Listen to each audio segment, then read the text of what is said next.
On today's show, the Squad Show, we've got a bunch of hosts from the Western Conference here to talk about who's actually a threat to the Oklahoma City Thunder, or are they just going to walk through it? We'll talk about that and more in today's Locked On NBA Squad West. You are talking ball with the NBA West Squad Show, sponsored by Game Time.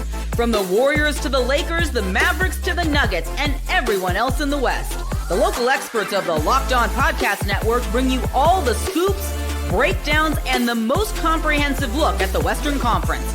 Trash talk and big takes included. No holding back, we're giving the green light. It's time to talk NBA West.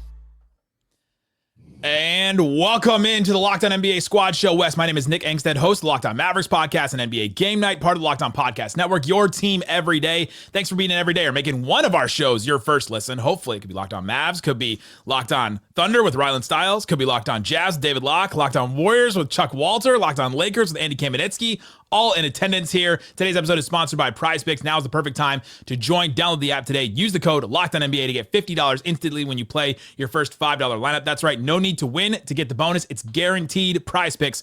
Run your game. All those hosts joining me right now. I'm going to start off with the first big question. Look at a big picture look of the Western Conference. I guess I'll start with Ryan Stiles. Who's the biggest threat to the Oklahoma City Thunder, in your opinion, as the host of Locked On Thunder? Not just the biggest threat, the only threat to the Oklahoma City Thunder is the Dallas Mavericks. The Mavericks have proven time and time again. Suck up to the host. The Mavericks have proven time and time again that they have this mentality and confidence against the Oklahoma City Thunder, and that's key. I mean, whenever you look at what it will take to beat the Thunder, you're going to have star power. The Mavericks have that with Luka and Kyrie. You're going to have role players step up and have outlier series. The Mavericks have proven that more than any other team, that their role players are the most confident that they've ever been against Oklahoma City. So PJ Washington. What happens when you play Denver and Shea's not the best player on the floor? Arguably, He's not in the Mavs series either. Okay, now that's ridiculous, Nick. You lost me there. We were on such a great track with Thunder Mavs. But, with Denver, PJ Washington is. With Denver, that's really their only selling point. Russ is going to lose you a couple of games in the playoffs like he does every year, and they don't really have depth. I mean, I don't really see how Denver, in the course of a 7-game series, would beat the Thunder. And you have to really squint to find teams that will beat the Thunder. But with the Mavericks, you don't have to do a lot of squinting. I think that the series does change from a year ago with the Thunder now having two centers to handle Lively and Gatford when these two teams are fully healthy. And there's an element of like the Thunder and Mavericks, while they're familiar with one another, they haven't been healthy one time this whole season going up against each other. They won't have any data points to look back on and to try to pick apart heading into a possible series. So with the way that we see Luka play in the playoffs his whole career, with the fact that they have the built-in confidence from winning in that building and winning over this team a year ago, I just think that they're the most talented team, top to bottom, left standing besides Oklahoma City, and they're the team that can give them the most run. Speaking of the Denver Nuggets, Matt Moore, Locked On Nuggets. Are the Nuggets the biggest threat to the Thunder in the West, or is there someone else? No, I think it's anybody that actually can grow facial hair. So I think the problem largely is that, look, Dallas is obviously a problem. I think that's like, you can't really deny it. Like, it's just a problem. I think the biggest thing though is like OKC, and like I wrote about this over the weekend on my Substack, that like there are these teams. The Bucks were like this, where it's like, like their formula. How do you stop them? Led by this incredible superstar MVP, and then they got to the playoffs, and it was just like, I'm like, that's simplistic, but it's a real thing. Like, some shooters just choke up, and like that's gonna be a thing until they show that it's not a thing. So like Lou has these phenomenal games versus the Cavaliers and the Celtics, like played really well in those instances, right? But then you look back and it's like, okay, but versus the Bucks in that game, which everyone kind of, I think, over indexes, but it's still like a win or go home environment. It's a real problem. Last year, they had 6 guys that were shooting better than league average from 3. It's down to 3 this year. And so I just think that there's a real concern that they're going to wind up in a series where if they can't get a math advantage, like if they're up against Denver and it's like, we'll just go 2 for 2 with you, they'll make it a long series, but like Jokic is going to beat your brains in eventually. And that, I think, is going to be the problem. So I think it's Dallas and Denver. I still think OKC's got a great shot at reaching the finals and winning a title, which is incredible for how young they are. But the experience combined with, there is kind of getting to be this question of, we talk about, are there 82 gamers or 16 gamers? I think that also can apply independently to shooters. There are 82 game shooters and there are 16 game shooters. And I worry that OKC, not really by any fault of their own, doesn't have enough 16 game shooters, which is a reason for them to go poking around various wings around the league. Yeah, the Thunder have tried to correct that problem, and they've done that by taking a step backwards in efficiency, trading off efficiency for volume. Because last year they were the best 3-point shooting team in the league, with the caveat of they just didn't take a lot of them, and so they ended up making the ones that they had. And last year, you look at how they got those threes; it was all based upon the gravity from Shea and drive and kick for Shea. And in the regular season, teams just aren't closing out hard enough to make up for how much attention they're giving to Shea. Whereas in the playoffs, Dallas did a great job of doing both, of focusing on Shea and then getting back out the shooters. And the stage was too big for Cason Wallace, for Isaiah Joe, for Aaron Wiggins. I will say Lou Dort does play good in big games, including in the playoffs, but the other guys do not and have not to this point. But you look at how they're doing it this year. Yes, it's lower efficiency. But all right, there's two noticeable things here in this conversation. We have a Laker guy with LeBron and Steph guy sitting here with the Warriors, and we're not even thinking about them as contenders. And the other one that's noticeable is that the Rockets and the Grizzlies are 2 and 3 in the West, and we're 7 minutes into this, and we haven't even bit that we think the Grizzlies or the Rockets are legit. Is there any of us that thinks the Rockets or Grizzlies are legit? Houston, to me, they got to get someone that can make some shots, right? I mean, at a certain point, your toughness, your rebounding, your defense, it can only take you so far. They need to put the ball in the bucket. Memphis, they could score, no doubt about it. But when it comes down to it, how healthy are they going to become playoff time?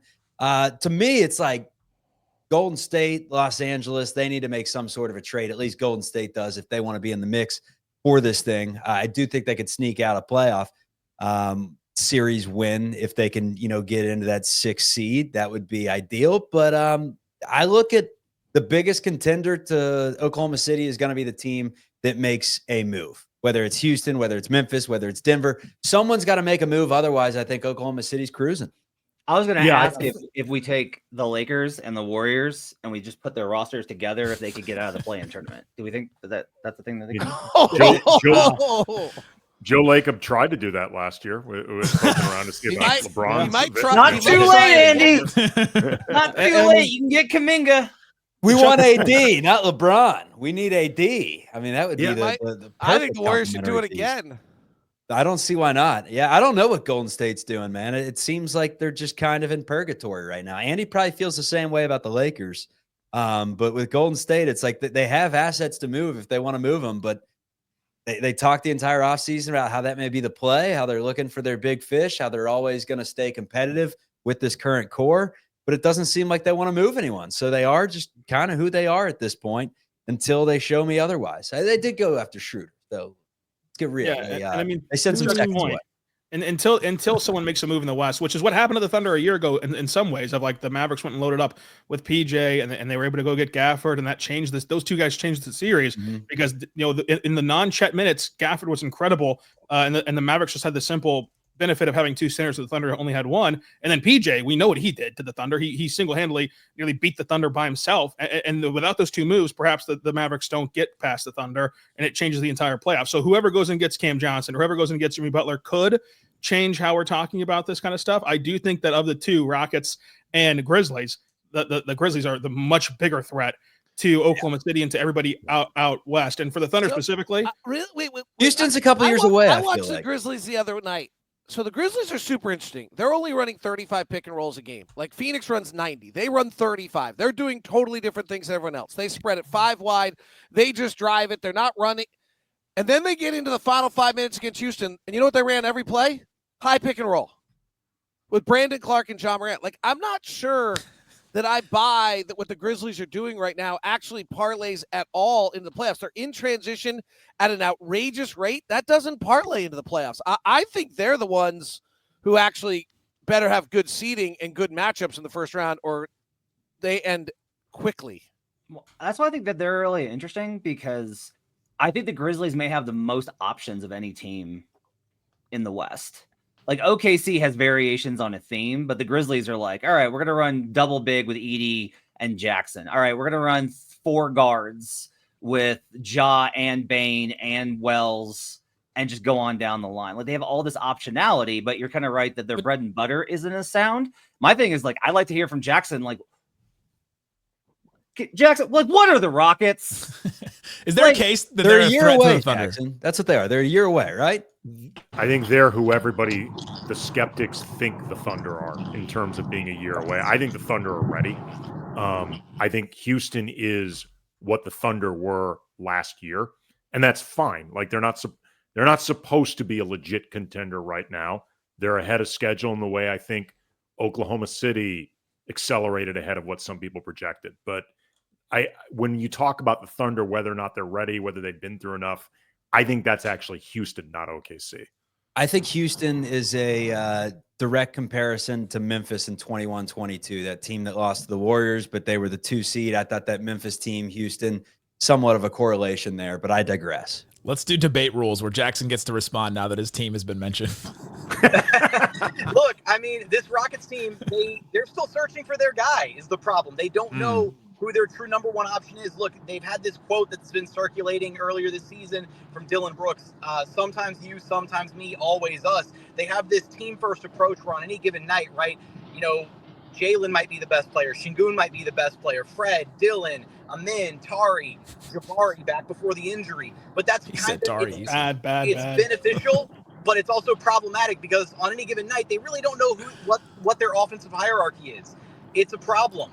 And when you don't know who your go-to guy is, when you don't know who's going to get the most shots on a given night, and when you've had the inconsistency from both of their best players in Alperen Şengün and Jalen Green this season, with Şengün regressing around the painted area and, you know, from 3 to 10 feet, his efficiency has completely dropped off in those areas. And Jalen's just been really up and down this season. A strong start, slumped for all of November, and then really picked up his play in December. And then January, he's been one of the best players in the NBA. They just don't know who their guy is. They've got an incredibly high floor because of their defense and being one of the best defenses in the entire NBA this season. But they've got serious question marks about whether or not they're actually going to be able to come out on top in a playoff series without a legitimate go-to guy down the stretch of close games. Coming up, could they get that guy from one of these teams we're going to talk about? Which team is the most in trouble in the Western Conference? Is it the Suns? Is it the Lakers? Is it the Warriors? Talk about all that and more coming up. Today's episode of Locked On NBA Squad Show West is brought to you by FanDuel. FanDuel Sportsbook has all kinds of props and odds, things that you can use to get in on the action. Check out FanDuel, put down $5 on anything, and you can get $300 in bonus bets right now. There's all kinds of great stuff for the NFL. The Chiefs are a 1.5-point favorite against the Bills. You can put $5 on the money line too, minus 126 for the Chiefs. And if you think the Chiefs are 100% going to win because the NFL wants them to win because they keep giving them calls during games all the time, you can use that to your advantage and get $300 in bonus bets on FanDuel. See what is available for you in your area. Go check it out. FanDuel. Join FanDuel.com to get started with $300 in bonus bets. That's FanDuel.com. It's not just the NFL that you have NBA. You have all kinds of futures, all kinds of things that you can do on FanDuel. Make this playoff season unforgettable with FanDuel, an official sportsbook partner of the NFL. Thanks for hanging out with us on Locked On NBA Squad Show West. We've got a bunch of great hosts from all kinds of shows around the NBA. We have a daily show that covers your favorite team. Think about your favorite NBA team. We've got a show that covers your team. Check the link in the description to find a show. And we've got a bunch of teams right now in the West that are kind of in this limbo, not sure where they are area. Which team is the most in trouble in the West right now? Phoenix, Sacramento, the Lakers, the Warriors. I'll open the floor because we have many of those hosts of it here right now.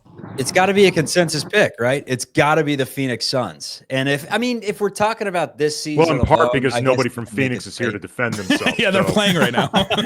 No, it's the consensus pick because I'm looking at their incoming draft picks and they got, a second in 2026 and they don't have a draft pick again until 2031. So they're screwed. Okay, am I crazy? In the short term, it's the Houston Rockets. There we go.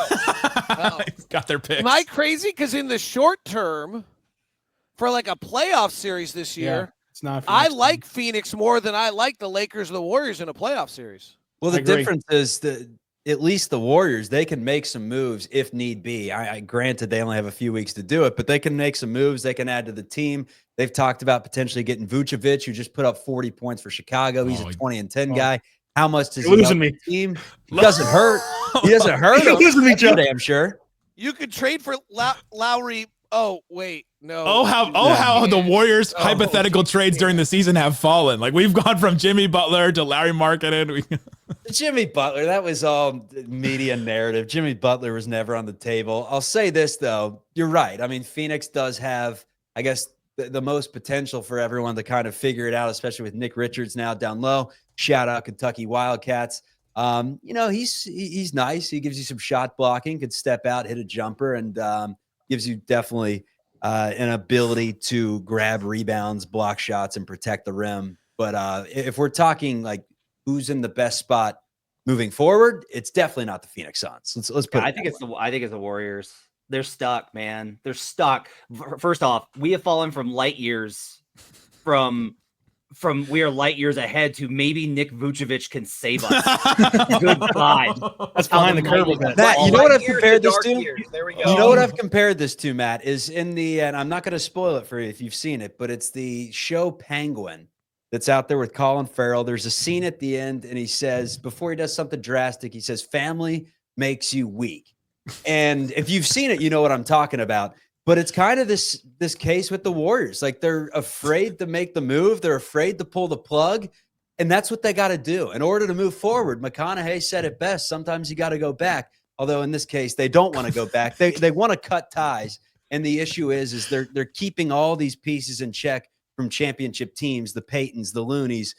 Let's forget Steph here, but Andrew Wiggins, who's not the problem, Draymond Green. And at some point, they got to do something, change something up.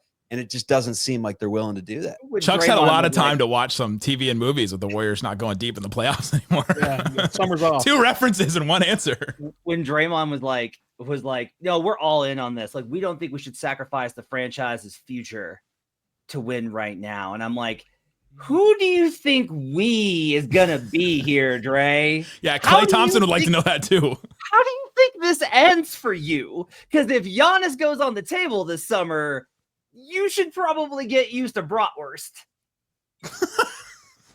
Get ready to learn bratwurst, buddy. Go see the Brewers in action. Is there a case for anybody else? We've mentioned the Suns a bunch. The Warriors. Andy, are the Lakers in there at all? LeBron is 40. Really? No one has covered that. I don't know why no one in the NBA is covering that. Did you know he has a child? I hope many children. Congrats. who plays in the NBA? Yes. Stop. Wait, next thing you're going to tell me is he's played, I don't know, I'll throw out a number, 22 years in the league. Yeah. Insane. And his son has played 22 seconds with him. Because I'm clearly behind. How close is LeBron to becoming the all-time scoring leader in the NBA? Like, is he in the ballpark? Like, I'll ask Kenrich Williams. This is so embarrassing. My boss is part of this chat, and I didn't know any of it. This is terrible. Just getting exposed like the Lakers lately. Yeah, I mean, Andy, what's the defensive issue, though? Like, seriously, like, I keep looking at the numbers, and the defense is... The show's limited to another 12 minutes, David. Okay, fair. They're not, I mean, if you look at them on paper, they're not suited to be a great defensive team. The only way that they, I think, can really be as good as they've been for a while, beyond a few schematic things, like they need to stop any impulse they ever have to switch 1 through 5 automatically, just stop it, because they neither have the personnel in terms of skill sets, but also like collectively the motor and the mentality to pull off that type of. I think switching plays into this team's sort of mental weakness. Isn't exactly what I'm looking for, but they don't have a real go mentality. And in a lot of ways, to me, them switching feels like you're feeding into the exercise of quite literally trading off your work to somebody else, like you're giving somebody else your work to do. But they have to play hard at all times, and it requires everybody to do that. And they have to execute on both sides at all times. Like, it was interesting yesterday after the Clippers loss, both JJ and LeBron conceded that, yeah, this is not a roster where they have much margin for error. And they do it on a podcast? a year ago. They had a podcast too, Andy, in case you missed that. My God. JJ, you know, like on Earth 2, JJ Redick is doing the old man in the 3, talking about, you know, what kind of idiot would have signed up for this job coaching the Lakers. Like, particularly if, you know, Charles Barkley's actually doing that for him. Particularly if said idiot had already managed to rise to the top of the media landscape in shockingly little time. And by the way, really good at it. But they don't have a real margin for error. They don't have a super high ceiling or a super high floor. I don't think they're a bad team. Like, they're not, but they have to play at the top of their game at all times. That's difficult to do, particularly when, as it turns out, one of their players is 40. Are we underselling the Timberwolves here at all with the Julius Randle trade, how that turned out? I know we got Anthony Edwards, but they've got cap situation coming up, new ownership. They're selling off. This felt like the cat trade was all money. Anybody hate their future? They still got outs. I think they trade Randall. I think they trade Jaden McDaniels. Then they can reshape the team. I think they'll be fine. What about the Clippers? I mean, come on, Norman Powell and company. They've been hot, man. The 4-game winning streak, best streak in the West right now. Is there a chance that Lawrence Frank was right to not re-sign Paul George? Norman Powell's been better than him this year. Yeah, way better. If Clippers Rockets is a playoff series, who wins and can anyone tell? Because no one would watch it. NBA TV, direct to NBA TV. Jackson, are you even watching that? You're like, I don't know if you're watching the Rockets right now. If the new age Houston Rockets were able to eliminate James Harden in the first round, the narrative around this would be incredible. That'd be People are great. absolutely tuning in for that series. How dare you, Matt?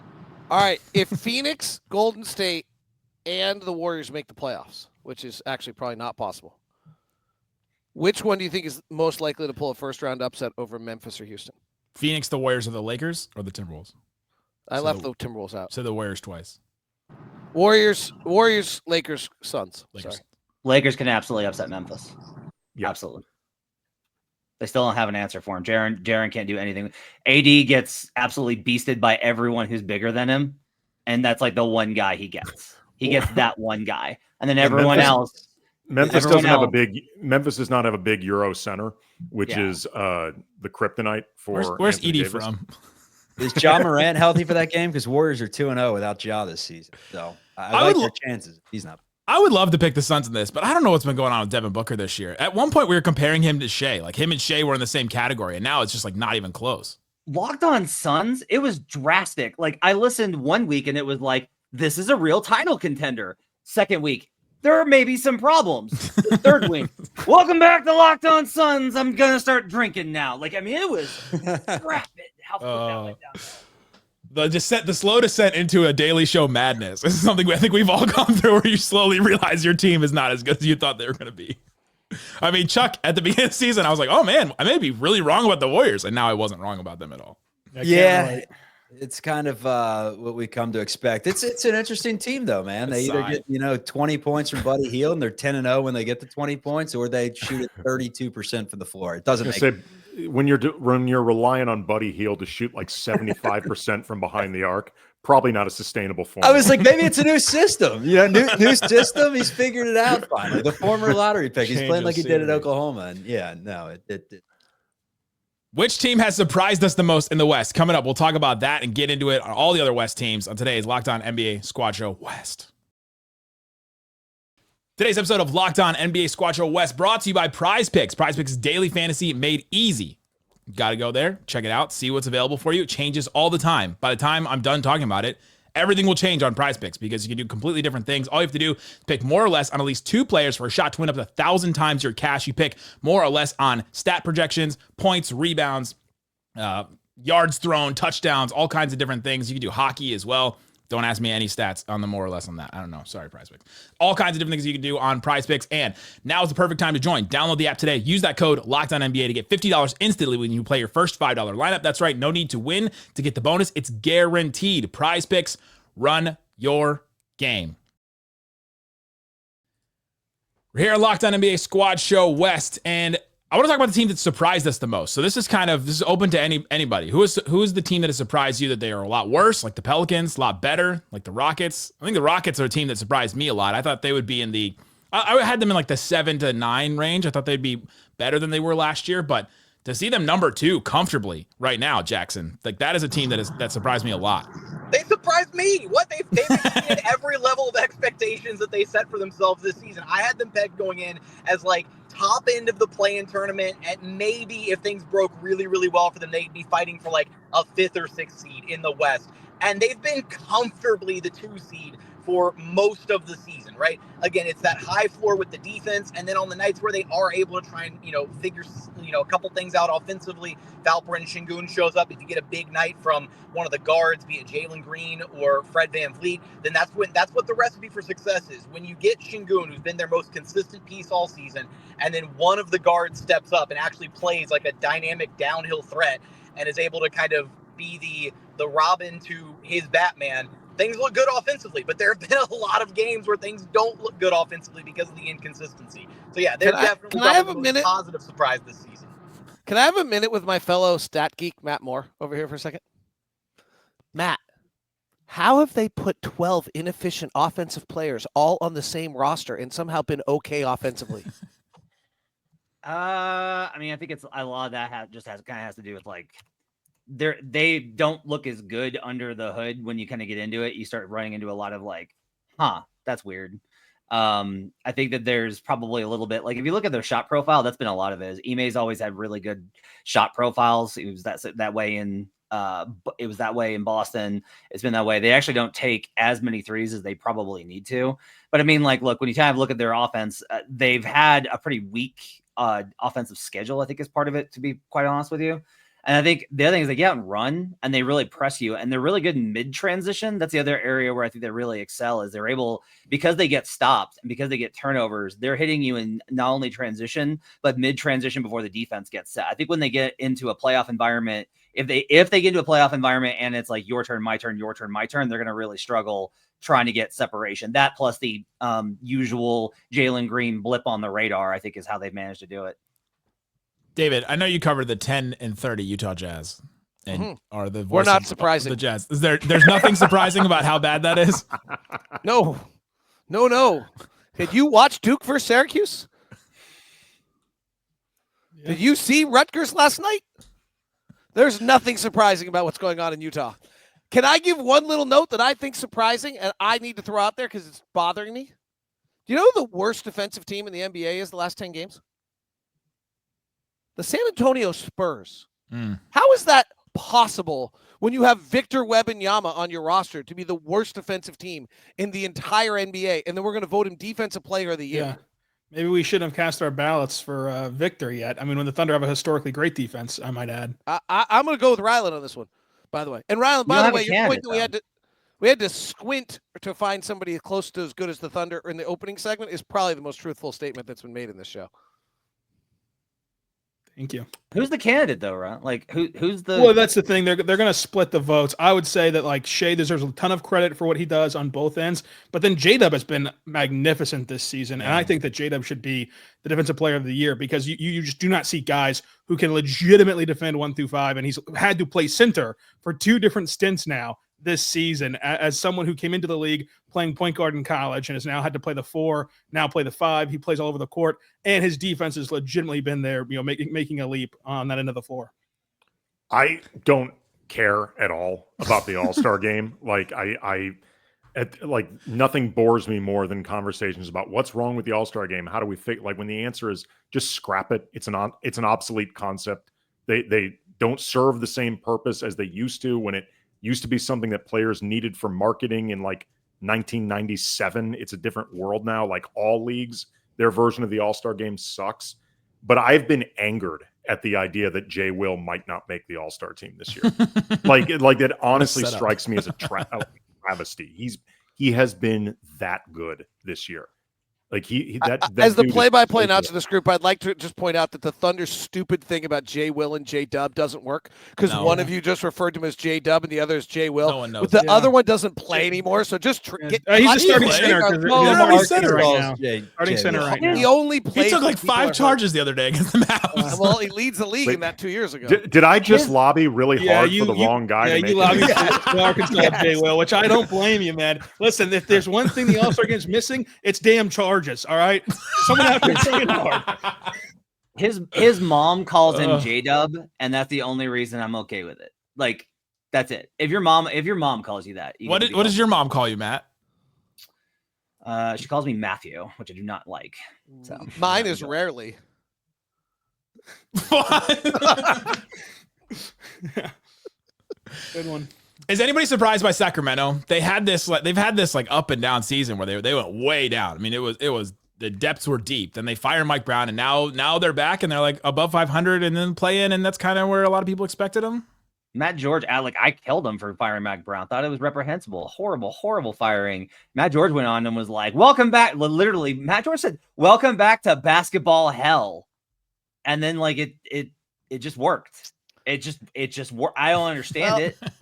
There's one guy in this room that knows the story here that might be able to give us some insight. Andy Kamenetsky, how long did Mike Brown hold his team in Los Angeles? 1 season and 5 games and 1 Kobe death stare. That glare that he gave Mike Brown, I believe after either game 4 or game 5, the final one of that season. I mean, to be fair to Mike, he was not the right guy for that job at that particular time for that particular team. Like, it was anybody who's ever, I mean, I think Chuck would know this, or anybody who's been around Mike Brown. He is incredibly meticulous. Like, he's one of the few guys that I think could actually at times be over prepared and overstudied in ways that hurts him. And I remember when they hired Mike Brown, like the first season, it was during that lockout offseason. So teams did not have access to any of their players, but they did have access to their coach. So the Lakers did this thing with Mike Brown where he had like a bunch of local guys, including me, had lunch with Mike Brown. And then he sat with us and wanted to go over his vision for the team, take questions. And I remember he took out these 3-ring binders. They were thick, big. One of them was labeled offense. The next one was labeled defense. And the third one was labeled practice. And I was like, this ain't going to work. This ain't, I mean, this was a group with like Kobe and Powell and Derek Fisher and like all of these super experienced guys that your biggest concern was, how are you going to get them through a whole season? Not like make sure they practice 3 hours, 5 days a week. And I think sometimes maybe Mike can be a little too meticulous for his own good. I mean, I don't know if maybe that just, and I truly have no idea, but I'm just, since David brought up the idea of my experience with Mike, who, for what it's worth on a personal level, love the guy. I wonder if maybe that wore on guys at some point, but I really don't know. 2 teams we haven't really mentioned yet as far as a surprise. I'm kind of surprised where the Pelicans are, but it's only just because of how injured they have been. We didn't talk about them as like a team with a bad future. No, I mean, at the beginning of the year, we were doing that dark horse segment on the squad show or whatever, the preview show. And I said Memphis was the dark horse, but I deep down wanted to say New Orleans. Thank God I didn't. They've been awful. Yeah, I think that the reason they're not surprising is because it's kind of just so explainable. They've just been hurt.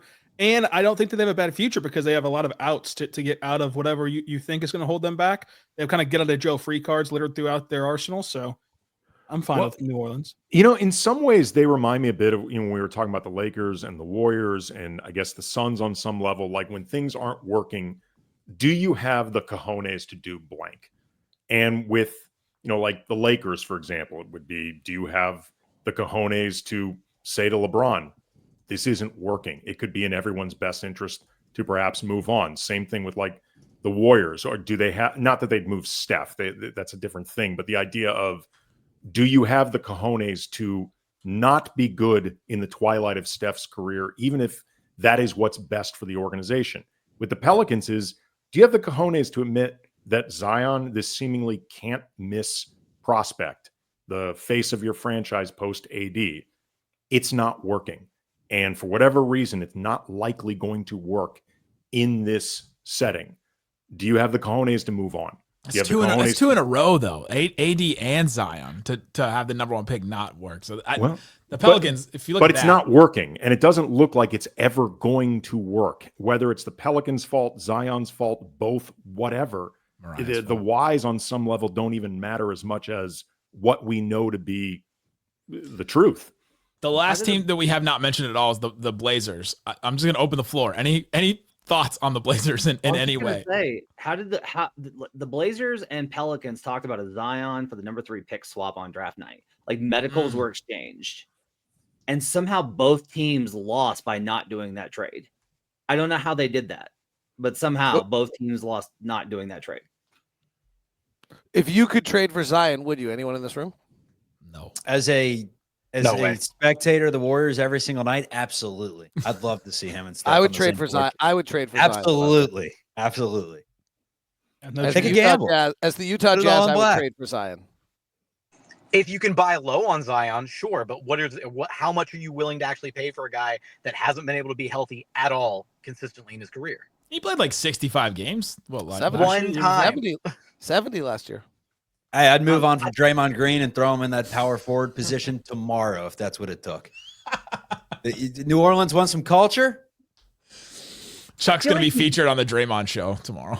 I feel like he's destined to wind up in Charlotte. It's going to be LaMelo and Zion playing Oh, God. 7 really exciting games this season. Sorry, Doug Branson. I just saw LaMelo. I don't even know what I watched.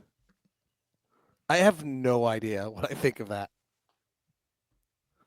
You haven't seen LaMelo. You haven't seen LaMelo in person this year. If you're not making a reaction, it's an experience on of wild. itself that I've never seen. I've never. Doug keeps trying to defend him to me on the NBA, on Locked On NBA Daily. He's trying to be like, no, you don't understand. It's just that there's no talent. And I'm just like, Doug, I don't care I don't care if you're on a YMCA squad. I don't care how bad it is. I don't care if you're on the Lakers. Like, you cannot play like that. Like, that is wretched.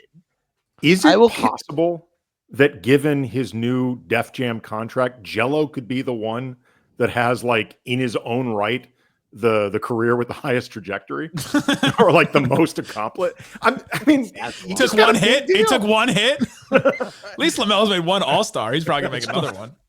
Or that the Warriors are actually still glad they drafted James Wiseman. I mean, look, Lonzo He was the prototype of what they needed. Sucks that Lonzo's gotten so hurt because he's a legitimately talented, I think, really fun player. But the health is an issue. Like, LaMelo has had injury concerns, and clearly there's some level of, discipline that is not there with LaMelo. And in the meantime, Jello's got a big hit. Is it just me, or did LeVar just disappear off the face of this earth? He went from being on every single segment in America to his work here is done.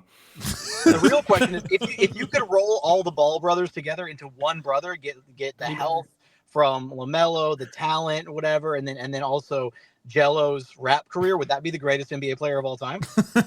That's like a 2K My Career where don't they have like a whole thing where you can create a It's the new Dame Lillard. All right, great stuff from everybody on the Squad Show. We'll be doing these weekly. There's also an Eastern Conference one. Matt Moore, one more thing. No, I just really want to thank Jackson for stopping by before 6th period French. It was really great of him to stop by on his way out to make Off-campus lunch spent here on the Locked On NBA.